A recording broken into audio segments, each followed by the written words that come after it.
4절은 함께 읽겠습니다. 제가 1절 먼저 읽습니다. 너희가 심판받지 않으려거든 심판하지 말라. 너희가 심판하는 그 심판으로 심판을 받을 것이며 너희가 저울질하는 그 저울질로 너희가 저울질 당할 것이다. 어째서 너는 내 형제의 눈에 있는 티는 보면서 네 눈에 있는 들보는 깨닫지 못하느냐? 내 눈에 아직 들보가 있는데 어떻게 형제에게 내 눈에 있는 티를 빼주겠다라고 할 수 있느냐? 이 위선자야, 먼저 내 눈에서 들보를 빼내어라. 그런 후에야 네가 정확히 보고 형제의 눈 속에 있는 티를 빼낼 수 있을 것이다. 거룩한 것을 개에게 주지 말고 너희 진주를 돼지에게 던지지 말라. 그러지 않으면 그것들이 발로 그것을 짓밟고 뒤돌아서서 너희를 물어뜯을지 모른다. 구하라, 그러면 너희에게 주실 것이다. 찾으라, 그러면 너희가 찾을 것이다. 문을 두드리라, 그러면 너희에게 문이 열릴 것이다.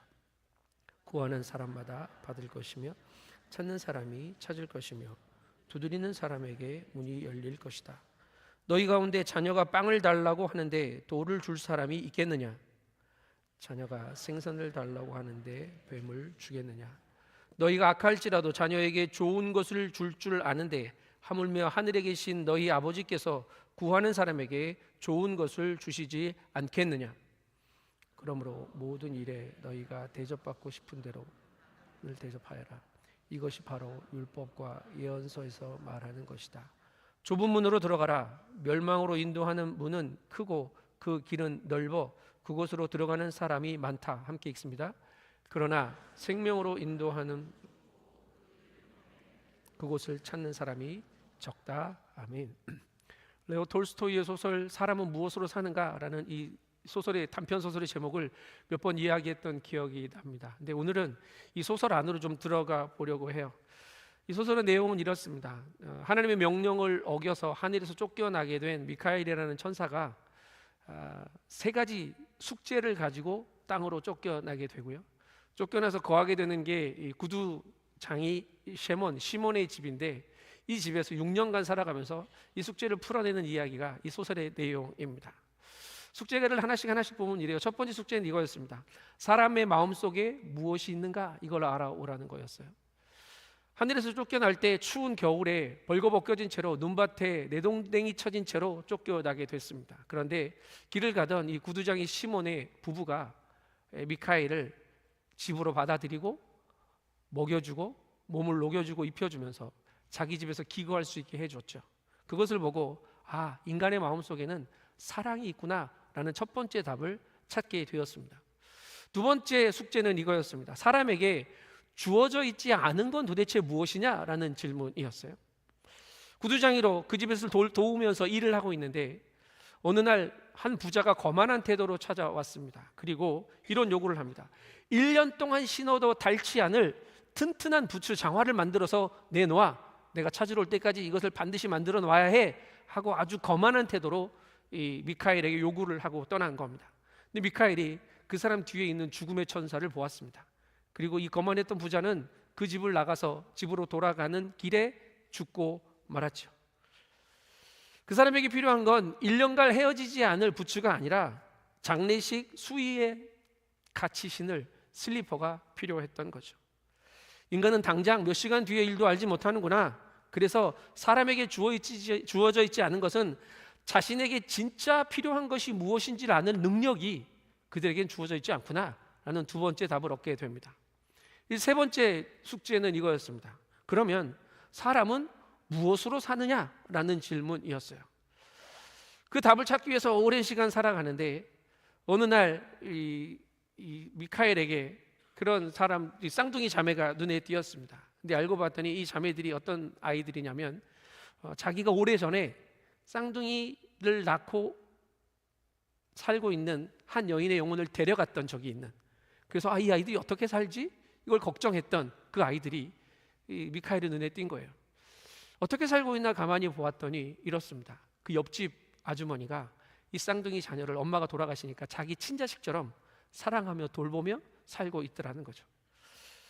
인간은 스스로에 대한 걱정이나 근심으로 사는 게 아니라 서로에 대한 사랑으로 사는구나 라는 답을 얻게 되었다는 이야기입니다. 인간은 염려로 살지 않고 사랑으로 삽니다. 여러분, 우리는 무엇을 구하며 살고 있습니까?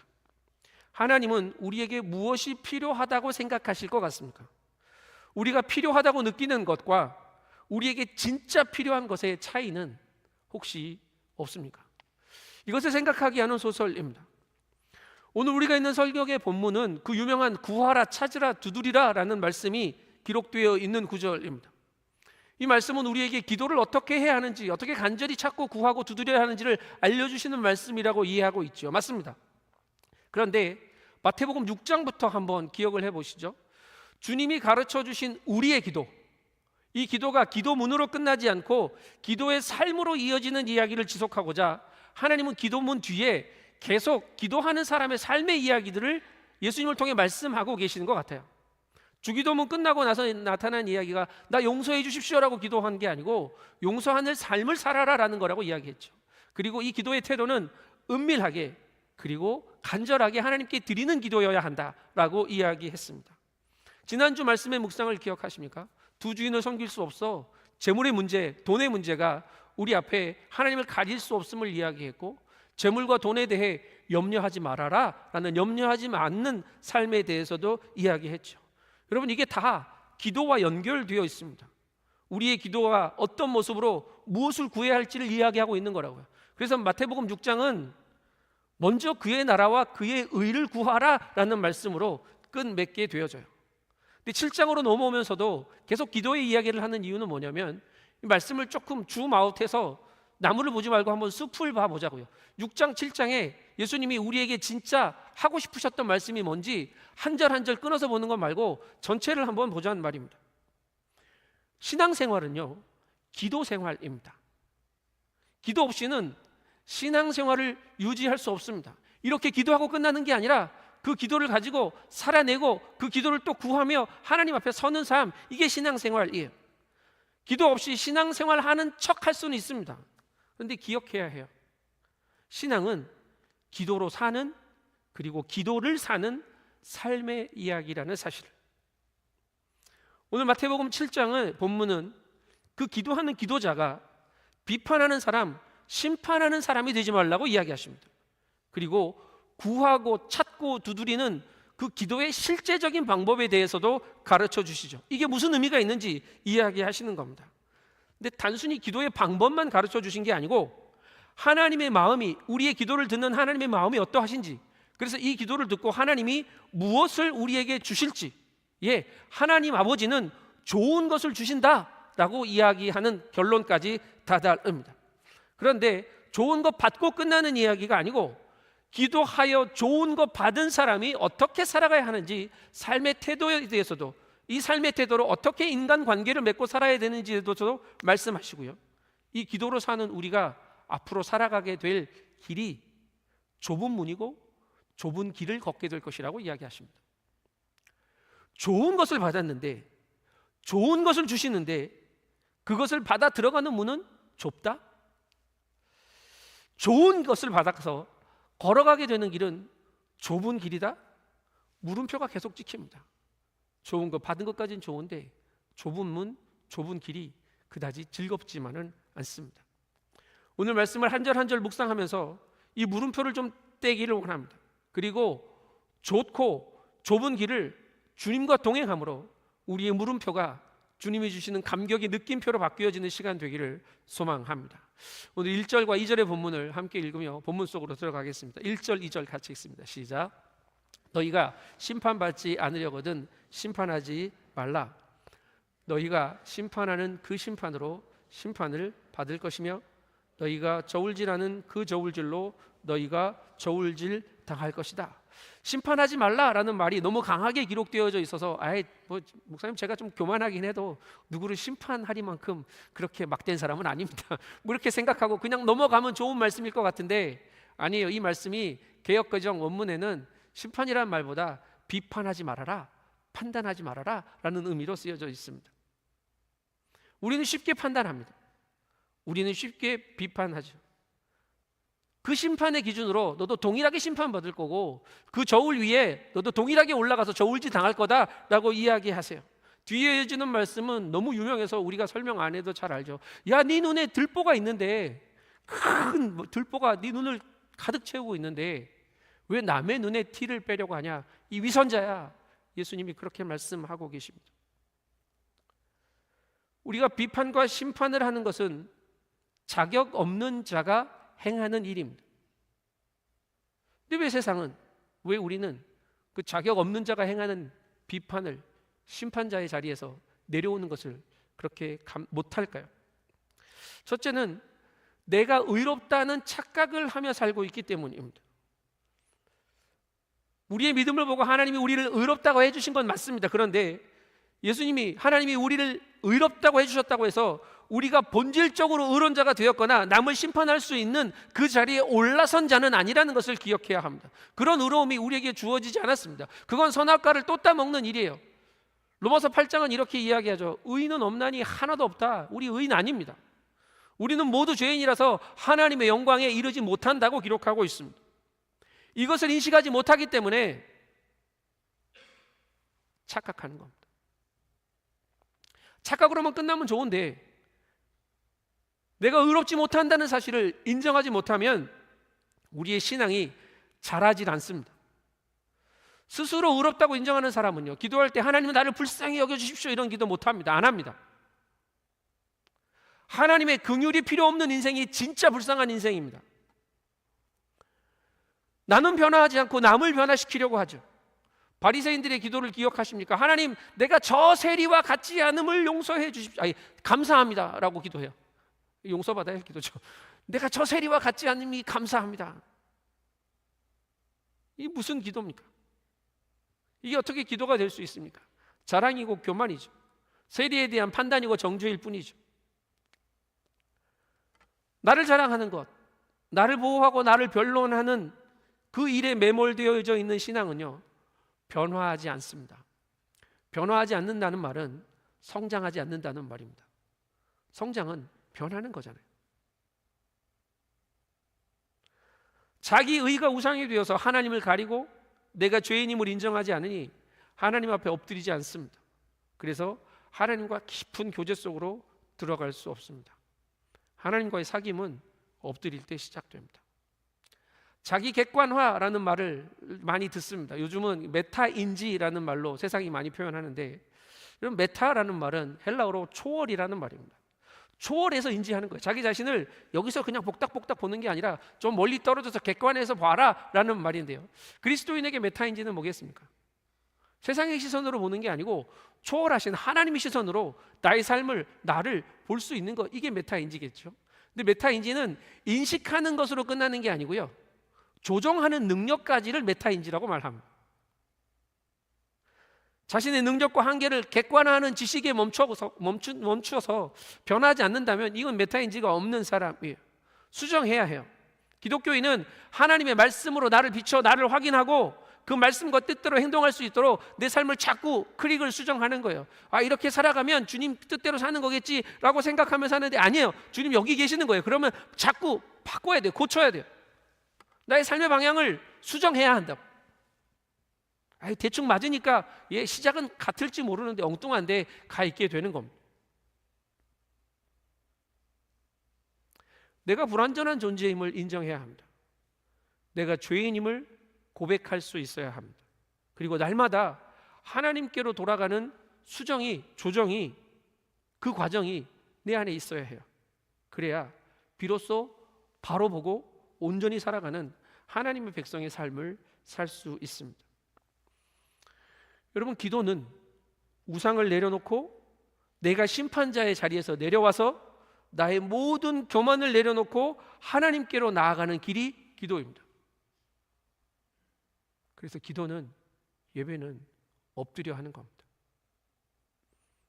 이 일을 하지 못하면 나를 지키고 나의 만족을 채우려 하는 요구들로 가득 차서 하나님을 찾고 구하는 기도와는 점점 멀어지게 될 겁니다.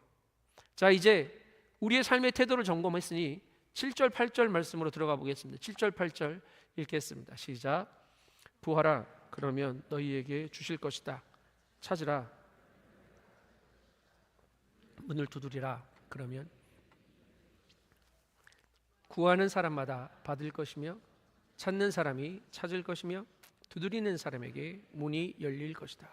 예수님 말씀 명확합니다. 구해라, 찾아라, 두드려라. 주님의 명령입니다.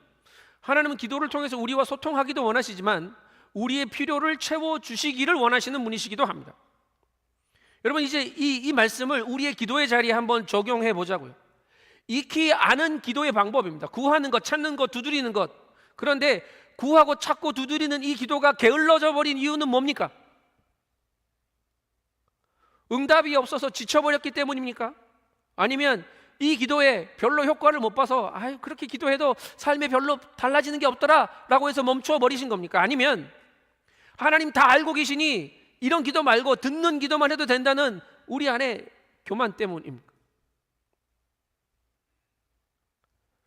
반복해서 하나님은 말씀하십니다. 예레미야 선지자를 통해서 예레미야 29장에서 너희를 향한 나의 생각은 평안이지 재앙이 아니다 라고 말씀하신 대목이 있죠. 그 다음에 이런 말씀이 기록되어져 있습니다. 29장 12절 13절 함께 읽죠. 시작. 그러면 너희가 나를 부르고 와서 내게 기도할 것이고 나는 너희 말을 들을 것이다. 너희가 너희의 온 마음으로 나를 찾을 때 너희가 나를 찾고 나를 발견할 것이다. 아멘. 우리가 기도하면 하나님은 들으신답니다. 우리가 찾으면 하나님은 발견되어 주신답니다. 너무 단순한 논리죠. 그런데 청구해야 찾을 수 있는 거예요. 통장에 돈이 아무리 많아도 지출 이거 요구서를 써서 캐셔한테 줘야 돈을 주잖아요. 요즘은 카드라도 가지고 가서 ATM기에 넣고 비밀번호 누르고 인출할 금액을 넣어야 나한테 오는 겁니다. 그 전에는 그거 다 숫자입니다. 물탱크에 물이 아무리 많아도 이 밸브를 열지 않으면 물이 나에게 오지 않습니다. 동일합니다. 하나님과 나를 연결하는 이 파이프라인이 기도입니다. 이 기도의 자리에 앉아서 하나님께 구하고 찾고 두드리는 밸브를 열어야 한다고. 우리의 삶에 하나님에 대한 스위치를 켜야 합니다. 이게 기도입니다. 기도가 멈춘 신앙은 죽은 신앙이라고 말씀드렸죠. 죽었거나 아니면 인공호흡기 통해 겨우 생명을 연명하는 삶을 신앙을 사는 거라고. 기도가 없이는 하나님과 소통할 수 없습니다. 하나님을 알기는 하는데 하나님과 단절되어 살아가는 신앙이죠. 구해라, 찾아라, 두드려라 이렇게 기도하라고 말씀하시는 이유는 하나님의 것을 우리가 누리기를 하나님이 원하십니다. 하나님 우리에게 주신 것을 누리라고 기도하라고 하시는 거라고. 지난주 말씀이 기억나시는 분이 계실 텐데 우리는 기도하지 않아도 하나님은 우리의 필요를 다 아셔. 미주알 고주알 다 얘기하지 않아도 다 아시는데 하나님 귀 아프게 내가 굳이 계속 기도해야 되나? 이런 생각 안 하십니까? 제가 예전에 어렸을 때 가졌던 기도에 대한 생각이었습니다. 다 아신다며 뭘 자꾸 기도하라 그러냐고 대충 기도했습니다. 다 아시니까 염려하지 말라고 했는데 다 아시니까 대충 기도하며 살았습니다. 염려는 염려대로 하고 기도는 대충.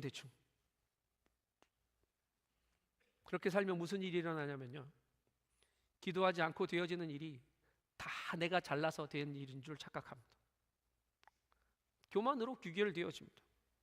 하나님이 하셨다는 고백을 하기가 쉽지 않습니다. 기도한 적 없거든요. 그렇게 구하지도 않았거든요. 왜 기도하라고 하실까요? 다 아시는데, 하나님은 아시는데 내가 내 삶에 정말 뭐가 필요한지 모르기 때문입니다. 우리가 알아서 그걸 달라고 기도하는 게 아니라 부족한 간구를 하나님 앞에 가지고 나와서 찾고 구하고 두드릴 때 그 자리에서 하나님이 우리에게 진짜 뭐가 필요한지 가르쳐 주시더란 말이죠. 무엇을 찾고 구하고 두드립니까? 구하라, ask입니다. 요청하는 거죠. 그런데 이 요구에는, 요청에는요, 주실 거라는 믿음이 전제가 되어집니다. 왜 구해요? 줄 줄 알고 구하는 거잖아요. 줄 거라는 기대가 있으니까 구하는 거 아닙니까? 그래서 믿음은 하나님 앞에서 겸손함입니다. 애를 둘 키워봤는데 용돈 필요할 때는 한 번도 빳빳이 고개 쳐들고 와가지고 아빠 돈 말한 적 없습니다. 다 고개 이렇게 고개를 숙이고 와서 뭔가를 좀 비율을 맞춰야 뭐가 나오지 않겠나 애를 쓰는 모습들을 보게 됩니다. 겸손해지더라고요.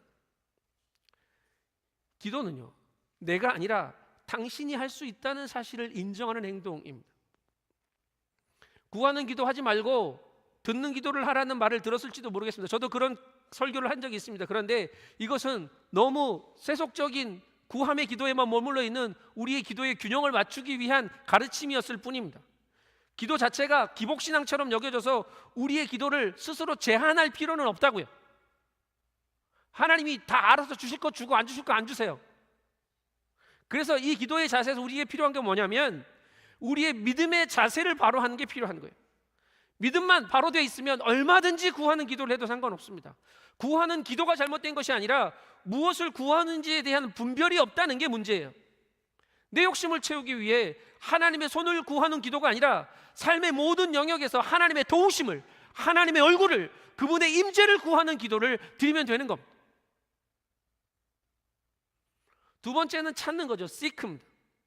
찾는다는 건 구하는 일에 그 믿음에 행동을 더하는 일이라고 생각되어집니다. 하나님을 찾는 사람들을 seeker라고 합니다. 구도자라고 이야기하죠. 근데 이 찾는다는 이 seek의 원뜻은, 헬라어 원뜻은요, 사모하고 갈망하다는 말이에요. 우리는 무엇을 사모하고 갈망합니까? 우리의 사모함이 하나님의 사랑을 만나는 것, 이게 기도예요.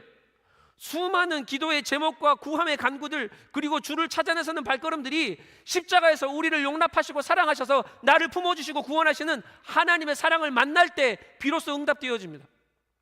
어제 큐티 설교를 기억하십니까? 여러분, 우리의 모든 문제는, 우리의 인생의 모든 간구들은 하나님의 영광 앞에 다다를 때, 그 앞에 멈춰설 때 해답이 나오고 영광의 이야기로 바뀌어지는 거라고. 영광은 주님의 인재 안에, 사랑 안에 있고요, 주님의 진리 안에, 성실함 안에 있는 겁니다. 그래서 우리의 삶의 영광의 응답은 그분의 사랑 안으로, 그분의 신실하심 안으로 자꾸 나아가는 겁니다. 그렇게 그분을 사모하며 갈망하며 찾는 거라고. 그래서 구도자의 길은 단순한 일회성 기도의 응답을 받는 길이 아니라 근본적인 해답을 찾아가는 과정이 되어져요. 사랑입니다. 그 사랑은 우리를 변화시키는 힘이 있어요. 주님을 찾는 사람이 하나님을 만나면 삶이 변해요. 하나님의 사랑을 찾아 떠나는 것이 구도자의 신앙의 여정이라면 하나님의 사랑 안에 머무는 것이 구도자의 안식입니다. 여러분, 우리는 지금 주님 품 안에 안겨 주님 찾아 나와 참된 안식을 누리는 날을 보내고 있는 겁니다. 필요한 것을 받는 응답보다 더 귀한 응답은 주님의 사랑을 만나 하나님의 사랑 앞에서 내가 변화되어지는 응답이라고. 세 번째가 두드리라죠. 두드림은 기다림과 인내가 수반됩니다. 두드리고 나서 문 열어줄 때까지 기다려야 해요. 안 열어주면 또 두드려야 해요. 적극적인 요구가 있어야 합니다. 점점 더 구하는 것, 찾는 것, 두드리는 것 더 점층적이 되어져 가죠. 믿음으로 하나님 얼굴 구하고 하나님 사랑 찾아 그 사랑 안에 선 그리스도인은 이제 천국 문을 두드려야 합니다. 하나님 나라의 문을 두드리라는 말입니다. 왜 두드려야 합니까? 천국은 침노하는 자의 것이거든요. 하나님 나라의 문을 두드리는 자에게 하나님 나라의 문은 열리게 되어 있습니다. 문이 열리면 살아가는 내 삶에 하나님의 나라가 쇄도해 들어올 줄 믿습니다. 이게 하나님 나라입니다. 기도의 마지막 단계는요, 우리의 삶에 하나님의 나라가 이루어지는 겁니다. 이게 응답이에요. 내 삶에 하나님의 통치가 임하고 그 통치 앞에 내가 온전히 굴복할 때 기도가 완성되고 하나님의 나라가 이루어집니다. 우리가 기도할 때 뭘 받으면 응답받았다고 생각하십니까? 하나님이 어떻게 해주시면 내가 응답받았구나 라고 느끼십니까? 우리가 기도하면서 잊지 말아야 할 게 있는데 그게 뭐냐면 기도의 응답은 구하는 사람의 노력에 달려있지 않고 주시는 분의 사랑에 근거한다는 사실을 기억하셔야 합니다. 이걸 기억하고 9절에서 11절 말씀을 같이 읽겠습니다. 9절부터 읽습니다. 시작. 너희 가운데 자녀가 라고 하는데 돌을 줄 사람이 있겠느냐? 자녀가 생선을 달라고 하는데 뱀을 주겠느냐? 너희가 악할지라도 자녀에게는 좋은 것을 줄 아는데 하물며 하늘에 계신 너희 아버지께서 구하는 사람에게 좋은 것을 주시지 않겠느냐. 우리의 기도를 들으시는 분이 누구세요? 하나님 아빠예요. 그리고 그 기도의 응답은 하나님 아버지의 주권에 있습니다. 무엇을 주실지도 하나님이 정하십니다. 하나님은 조건적 반응자가 아니고요, 주권적 계시자입니다. 무슨 말이냐면 우리의 어떠함이나 우리의 간구의 분량이 채워져서 그 조건이 채워져서 하나님이 반응하셔서 응답이 주어지는 게 아니라 하나님이 주권적으로 자신을 우리에게 부어주심으로 응답하신다는 얘기죠. 그래서 이 응답은 이미 우리에게 부어져 있다는 사실도 알아야 합니다. 이 주권이 하나님의 사랑과 연결되어 있습니다. 그 사랑은 신실하게 그리스도를 통해 약속의 성취로 우리에게 확인되어졌고요, 매주 우리가 확인하는 그리스도의 보혈로 새 언약으로 우리 앞에 놓여 있습니다. 그 사랑의 응답이 우리에게 있다고요. 자식이 빵을 달라고 하는데 누가 돌을 주고, 생선 달라고 하는데 누가 뱀을 주겠느냐? 하나님은 비슷한 것 주시는 분이 아니시라고요. 진짜를 주시는 분이십니다. 하나님은 우리가 무엇을 구하든지 가장 좋은 것을 주시는 분이세요. 왜냐하면 그분이 우리 아빠거든요. 아버지시거든요. 자녀를 향한 부모의 응답입니다. 때로는 내가 원하는 것이 즉각적으로 내가 원하는 시간에 주어지지 않아서 불평하고 짜증을 내게 될지도 모르지만 아버지의 응답은 우리의 상황과 형편을 헤아리셔서 가장 좋은 것을 가장 좋은 시간과 가장 좋은 방법으로 부어주시는 퍼펙트한 응답일 줄 믿습니다. 이게 기도의 삶입니다. 지난주에 제주에서 목회할 때 교회 다니셨던 성도님 한 분이 깜짝 방문을 하셨어요. 그래서 잠깐 교제를 나누는데 교회 다니신 지 한 3년 되셨습니다. 그러니까 교회 문턱을 제주에서 처음 넘어보신 분이에요. 그래서 그분하고 그분 아들하고 같이 세례를 줬던 기억이 나요. 근데 그분이 이런 말씀을 하셨어요. 그때 매주 교회 오면 매주 눈물이 주체할 수 없이 흘렀대요. 왜 그렇게 울었냐 그랬더니 저는 이제 내심 목사님 말씀에 은혜 받아서 뭐 이렇게 기대를 했겠죠. 근데 그분은 뭐라고 말씀하시냐면 아빠가 없는 줄 알고 살았는데 내 아버지가 계시더라는 거예요. 아비 없는 자식인 줄 알았는데 매주 올 때마다 나한테 친아빠가 있다는 게, 진짜 아빠가 계시다는 게 주체가 안 돼서 맨날 울었다는 거예요. 그리고 옆에 보니까 안 울고 있는 사람들이 있더래요. 여러분처럼. 근데 부러웠대요. 저 사람들은 아빠가 있는 걸 알아서, 원래 아빠가 있다는 걸 옛날부터 알아서 안 우나 보다. 정말 부러웠다는 거죠. 여러분, 오래전부터 아빠가 계시다는 것을 알아서 눈물 한 방울 없이 예배를 드리시는 겁니까? 아니면 넘치도록 부어주신 사랑이 너무 익숙해져서 울지 않아도 이 정도의 예배는 너끈히 드릴 수 있는 그런 굳어진 마음이 우리를 붙들고 있어서 아무렇지도 않게 예배 드리고 집에 가는 겁니까?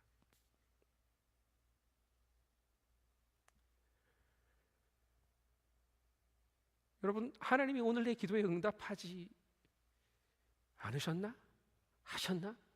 이거 가지고 고민하지 마시기 바랍니다. 하나님이 우리에게 주시는 응답은 가장 좋은 것입니다. 그런데 누가복음 이 가장 좋은 것을 성령이라고 알려주셔요. 성령을 주십니다. 가장 좋은 선물이, 가장 좋은 응답이 성령입니다. 오늘 예배하러 나왔는데 무릎 꿇고 엎드려 내가 기도하는데 성령이 내 마음 가운데 부어주시면 이보다 더 좋은 응답이 어디 있습니까? 성령은 삼위 하나님이십니다. 바꿔 말하면 하나님은 우리가 기도할 때마다 하나님 자신을 우리에게 주신다는 말이에요. 처음부터 그러셨습니다. 하나님은 우리를 지으실 때 자신의 형상을 따라 지으셨던 하나님 아버지시고요, 우리를 구원하시기 위해서 하나밖에 없는 아들 예수 그리스도를 우리에게 내어 주신 분이시고요, 이제 우리가 기도할 때마다 하나님 자신인 성령께서 직접 우리에게 임하셔서 함께 하심으로 응답하시는 분이신 줄 믿습니다. 여러분, 창조받은 우리가, 구원받은 우리가, 기도하는 우리가 응답의 증거입니다.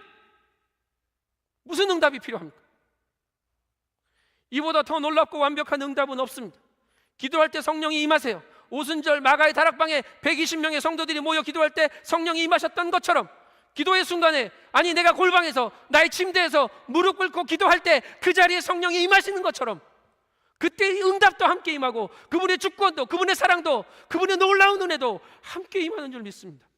왜 불안해요? 기도 안 하니까 불안한 겁니다. 왜 믿음이 없어요? 기도 안 하니까 믿음이 없는 겁니다.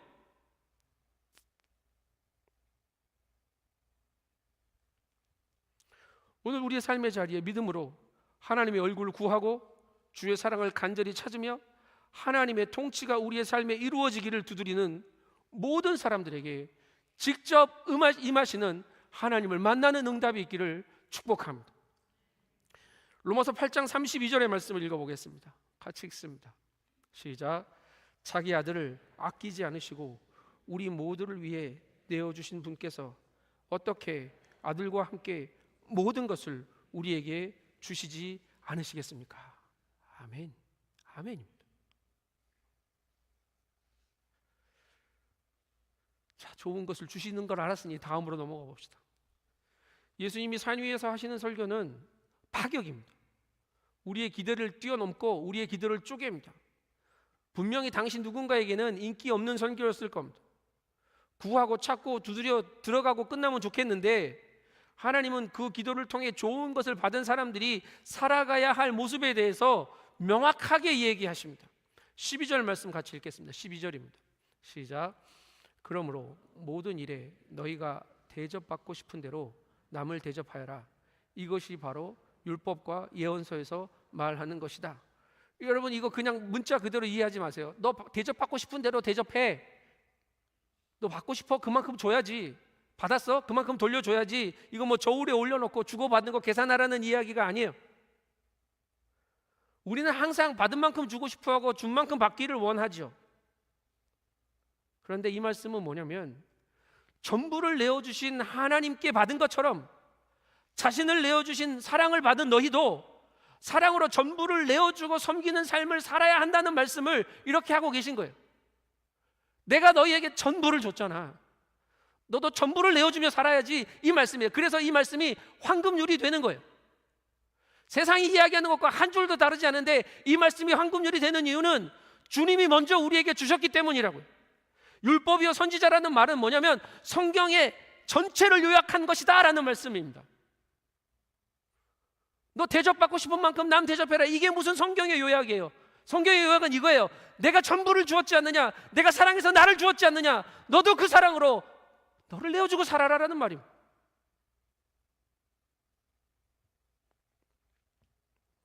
그래서 청파교에서 은퇴하신 김기성 목사님은 이 구절을 이렇게 말합니다. 한마디로 나 좋을 대로 하지 말고 남 좋을 대로 해라, 이런 말 사용하세요. 그러면서 이 구절을 인용하더라고요. 눈먼 최선은 최악을 낳는다. 사자하고 소가 결혼을 했습니다. 있을 수 없는 일이죠. 첫눈에 반했나 봐요. 결혼했습니다. 그리고 서로 이렇게 약속했습니다. 우리 서로에게 최선을 다하자. 너무 다른 거 아는데 서로에게 최선을 다하자. 그래서 최선을 다합니다. 소는 자기가 식사 당번일 때마다 사자에게 풀을 간뜩 차려서 내줍니다. 사자는 마음에 들지 않지만 열심히 또 먹어줍니다. 사자는 또 자기 당번일 때 살코기를 쫙 잘라서, 소고기라고 말 안 하고 잘라서 이게 소에게 대접합니다. 소는 먹기 싫은데 억지로 먹습니다. 참습니다. 서로 괴롭습니다. 그런 날들이 계속되다가 참다 못해 결국 헤어지게 됐습니다. 헤어지면서 둘이 서로에게 뭐라고 말했을까요? 난 최선을 다했어. 최선을 다했어. 상대를 배려하지 못하는 최선이 최악이 되어버렸습니다. 삶이란 나에게서 벗어나 너에게로 건너가는 다리를 놓는 일이라는 말이 있습니다. 내 안에 머물러 있으면, 이 자기중심성에서 벗어나지 못하면 사랑한다고 말하면서 최선을 다한다고 말하면서 최악을 줄 수 있습니다. 누구에게? 배우자에게, 내가 사랑하는 자식에게, 사랑해야 할 이웃에게, 공동체에게 나는 최선을 주는데 누군가는 최악을 받습니다. 사랑은 나를 위한 것이 아니라 타자를 위한 것입니다. 섬김도 마찬가지죠. 하나님은 내가 너희를 사랑한 것 같이 너희도 서로 사랑해라, 예, 우리가 서로 사랑하기를 원하십니다. 그래서 저에게 이 12절 말씀은 삶의 방향성을 바꾸라는 말로 들렸습니다. 우리는 주님의 일을 한다고 말하면서도 나를 향한 시선을 포기하지 못해요. 아, 이 일을 내가 열심히 하면 누군가 칭찬해 주겠지, 내가 이 섬김을 열심히 하면 누군가 나를 인정해 주겠지, 밖을 향해 있지 않아요. 결국은 돌아 나에게 와야 만족이 되는 섬김이더라고요. 이거 버려야 합니다. 이게 우리의 한계일 수 있지만 이렇게 생각해 보자고요. 주님이 나를 바라봐 주시는 것, 주님이 나를 사랑해 주시는 것만으로도 만족할 수 있다면, 그것만으로 만족할 수 있다면 이제 나도 타인을, 이웃을 주님처럼 바라볼 수 있고 주님처럼 사랑할 수 있지 않을까라는 거죠. 나의 만족을 위한 사랑이 아니고 주님을 향한 사랑이어야 합니다. 그 사랑의 풍성함이 나랑 같이 사는 우리 식구들에게, 내 옆에 앉아있는 성도들에게 주님의 사랑으로 흘러갈 뿐입니다. 옆에 있는 사람 보고 사랑해야지, 이 사람 사랑해야지, 이 사람이 뭘 좋아하지, 뭐 맛있는 거 좋아할까, 이거 생각하면서 사랑해 주려고 생각하면 될 것 같죠? 예, 며칠 되다 말 거예요. 왜? 좋은 거 보였다가 안 좋은 거 보였다가, 예쁜 거 보였다가 싫은 거 보였다가, 어떻게 그 사랑을 감당합니까? 못합니다. 그런데 나를 향한 사랑이 아니고 주를 향한 사랑, 그래서 그 사랑 안에서 주님이 나를 어떻게 사랑하셨는지를 깨달아 아는 그 사랑으로 내 삶의 사랑을 주님께로 내어드리는 삶을 살아가다 보면 내 안에 받은 사랑으로 끝나지 않고 넘쳐나는 사랑이 생겨나서 내 옆에 누가 있는지도 모르겠는데 그 사람들이 그 사랑을 받고 사는 것을 나중에서야 깨닫게 되더란 말입니다. 부인한테 가가지고, 자식들한테 가가지고 아빠 변했지? 100번 물어보십시오. 안 변했다 그럽니다. 물어봐가지고 될 일이 아니에요. 내가 주님 사랑하고 있는 거에 내 안에서 확 깨달아 알아지면, 그러면 어느 날 와가지고 그럴걸요. 여보 좀 변했는데? 아빠 좀 달라진 것 같아? 엄마들이라고 예외 아닙니다. 안심하지 마십시오. 똑같습니다. 그렇게 사랑하는 겁니다. 근데 이게 쉽지 않아요. 쉽지 않다고 아예 대놓고 예수님이 말씀하세요. 받은 사랑 그대로 사는 일인데도 어렵대요. 이거 진짜 좋은 건데 매우 좁은 길이라고 얘기하시죠. 13절 14절 같이 읽겠습니다. 13, 14절입니다. 시작. 좁은 문으로 들어가라. 열방으로 인도하는 문은 크고 그 길은 넓어 그 속으로 들어가는 사람이 많다. 그러나 생명으로 인도하는 문은 좁고 그 길은 험해 그곳을 찾는 사람이 적다. 사람들 많이 가는 길은 멸망으로 인도하는 길이랍니다. 넓고 들어가는 사람도 많대요. 그런데 생명으로 인도하는 문은 좁대요. 인기도 없대요. 좁은 길이 뭘까요, 여러분? 내가 아닌 타인을 사랑하는 길이기에 내가 손해를 볼 수 있는, 내가 손해보며 걸어가야 하는 길일 수 있습니다. 아니, 그런 길이에요. 주님을 닮는 길이기 때문에 가난하고 애통하고 온유하며 의를 위해 핍박을 받는 길일 수 있습니다. 그런데 그 길은 우리 주님이 먼저 걸으셨고 그 길 끝에서 우리 아버지가 두 팔 벌려 기다리고 계시며, 그리고 이 좁은 길을 좋으신 성령님께서 우리와 함께 걸어주시는 겁니다. 좁은 문은 뭘까요? 양의 문이 되어주신 예수 그리스도가 우리의 문이십니다. 예수님이 우리의 좁은 문이에요. 피 뚝뚝 흘리고 살 찢겨져 있어서 저게 문인가 싶어서 가까이 가야 보일지 모르겠지만 누구든지 그 문을 통과해야 좋은 길로 들어갈 수 있는 겁니다. 생명으로 인도하는 문은 예수밖에 없습니다. 아무도 가지 않는 길처럼 보여도 예수께로 가면 생명을 살게 하시기 때문이라고. 그 문으로 들어가면 생명의 길이, 좋은 길이 시작됩니다. 어떻게 하면 그 길을 향해 나아갈 수 있겠습니까? 사랑하면? 예, 톨스토이는 사람은 사랑으로 산다고 결론냈습니다. 그의 신앙이 투영된 글이기 때문에 이런 글이 나올 수 있었습니다.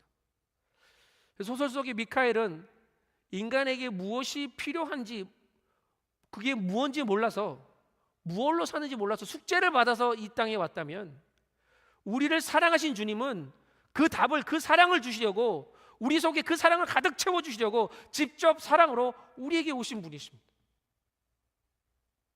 우리 아버지가 진짜 좋은 예수를, 자신이신 성령을 우리에게 주셨기 때문이죠.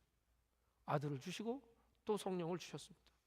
그 아버지가 지금 여기 우리와 함께 계십니다. 좁은 문을 통해 좁은 길을 걸으며 그 좋으신 예수를 날마다 만나고 누리는 것, 이게 기도 생활이고 신앙 생활이에요. 예수가 최고의 응답이고 그분이 우리에게 제일 좋은 선물입니다. 여러분, 구하고 찾고 두드리면 뭘 주실까요? 믿음을 주십니다.